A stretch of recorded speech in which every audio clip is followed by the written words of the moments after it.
ከአረብ ሀገር ውጡ፣ ከስደት ዓለም ውጡ እህቶቼ፣ አብረን ሰርተን አብረን እንለወጥ። ምናልባት እኔ ስደት ዓለም ላይ 5 አመታትን ሰርቻለሁ።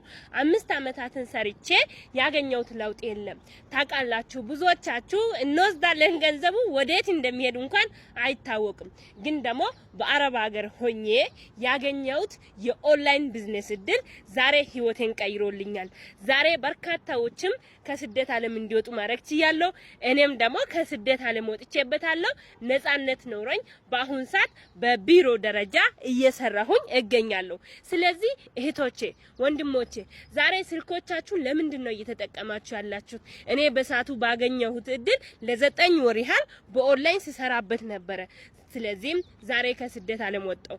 ስለዚህም በርካታ ሰዎችም ከስደት ዓለም ወጥቶበታል። ስለዚህም የቢዝነስ እድል ነው ማካፈላችሁ። የተማረ ያልተማረ አይልም። ማንኛውም ሰው ሰርቶ የተሻለ ገቢ ማግኘት ይችላል ማለት ነው። ስለዚህም የቢዝነስ እድል ሙሉ መረጃ እንዴት መስራት እንዳለባችሁ ልክ እንደኔ እንዴት ከአረብ ሀገር ወጣችሁ ሙሉ ሰዓታችሁን ሰጣችሁ መስራት እንደምትችሉ ለማወቅ ከፕሮፋይል ስሬ የዋትስአፕ ሊንክ እንዲሁም ደግሞ ስልክ ቁጥር ያለላችሁ ገብታችሁ አናግሩኝ። ይሄንን ቪዲዮ ደግሞ ሼር ኮፒ ሊንክ ያደርጋችሁ ለሁሉም ሰው አድርሱልኝ። መልካም እድል ይንላችሁ።